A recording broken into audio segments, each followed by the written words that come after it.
With the World Ultimate Championships about to start, I want to take a look back at May's Torneo Eterna Primavera, where the Colombian women's national team made a serious splash, upsetting the odds-on favorite US team 13-12.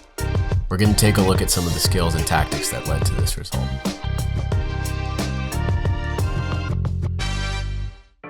Let's begin with the Colombian offense. The foundation of the Colombian offense is flowy, small ball motion. Lots of quick throws, not just for the sake of completions, but to challenge the focus and endurance of the defense against a constantly repositioning disc. This strategy certainly wouldn't come as a surprise to a US team preparing for this game, and they would implement some defensive measures to try and counteract the Colombian offense. Let's start with flashing the throwing lanes in this easy example. Valeria initiates a give-and-go sequence. The US defender decides to prioritize stopping the power position huck, flying off their mark to disrupt the force side lane. Note how quickly Colombia responds. Valeria immediately recognizes the overcommitment of defense on her and moves the disc back to the player that has been left unguarded. The uncovered player does not hesitate and completes the unmarked swing to start a new attack on the other side of the field. Again, a US defender correctly identifies a continuation throwing lane and looks to add pressure. The Colombian receiver immediately finds the player that the helping defender was responsible for and moves the disc to them practically around a double team.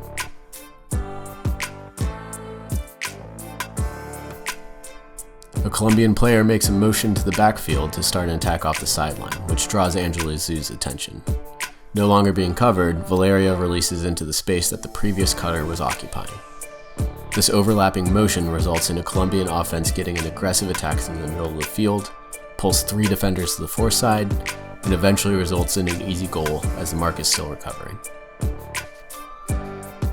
Now let's look at a similar example where the offline throw is completed. Cami Groom looks to help from a similar spot as Zhu in the last clip, but is a fraction late.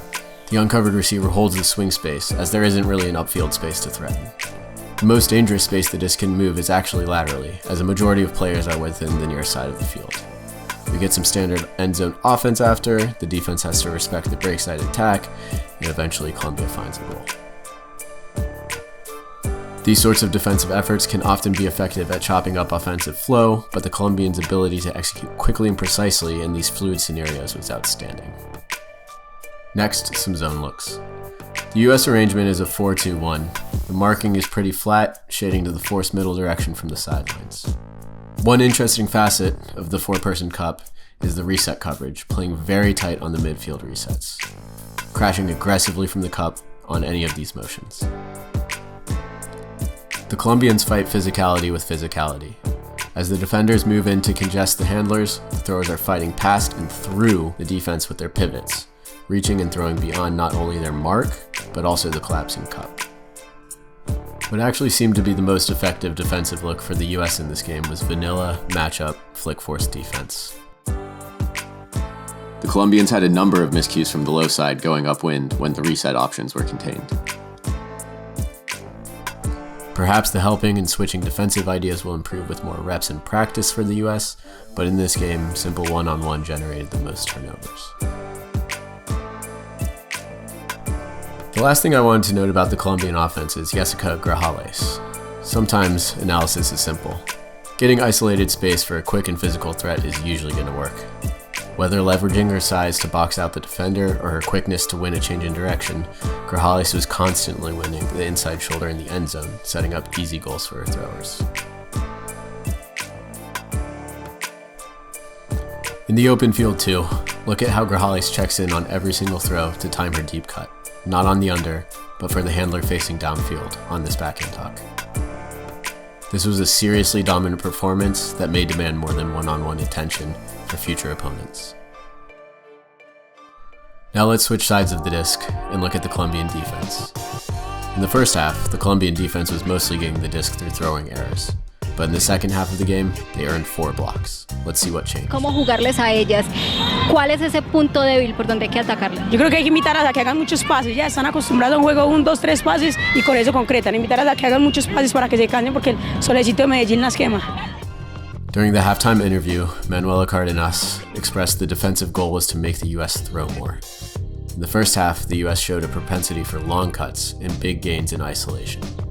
Horizontal stacks with players flooding out or side split stacks were the 2 primary structures that the US initiated with.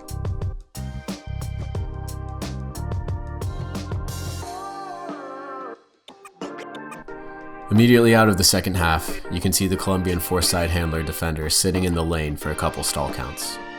The defense is willing to concede a throw to the non-center handler, or wide of the poaching defender, to break up the preferred offensive motion. Here, they manage to get the best of both worlds, also earning a block when the defender snaps onto their matchup. Here again, four-side defender in the lane, and the disc has to go back to the handler. The disc still eventually gets the isolated cutter trope, but it's a throw, a timing window later, and further to the sideline. Another disruptive wrinkle here is that the mark then forces trope back towards the middle of the field from a really far distance. One last example here against the side stack. Handler defender is off, in front of the stack is completely unguarded. Colombia is saying no to any plays to the isolated space. The disc funnels to the side stack, and Barnett naturally floods across from the front of the stack to create a lane for the handler. However, the mark forces back to the middle, and now the four-side is actually blocked off by Barnett's crossing cut and the initial isolated cutter. The other element of the second half defensive success from Colombia may have been a bit more self-inflicted by the US. The pull plays lacked variety, especially in terms of personnel.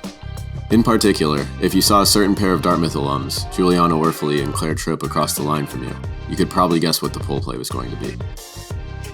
Let's take a look. First play of the game. A center to Werfeli was an ISO for Trope across the field. The third US point is not well captured on film, but it's Werfeli to Trope on a four-side across.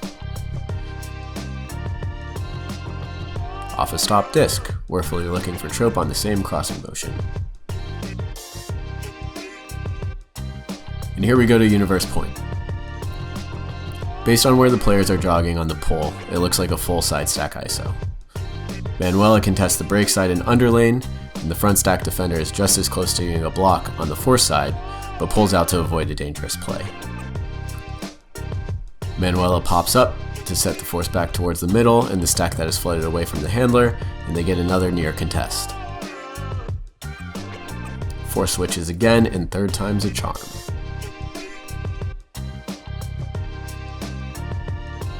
There's absolutely nothing wrong with the plays themselves. ISO Claire may be one of the most reliable strategies in the game, but the predictability may have been the difference in the single step that earned these crucial blocks from Colombia en route to their comeback victory. It's also worth noting that Claire is drawing the Manuela matchup every time. And as much as I enjoy watching them duke it out, it might be a tighter margin than some other matchups. There may be some benefit to switching the isolated receiver every once in a while. Maybe this was all part of the plan and the US were holding their cards close to the chest. Or maybe they were intentionally pressure testing how finely tuned they could get these specific plays. Regardless, it will be interesting to watch for an expanded arsenal or built-in counters to these plays come the World Championships.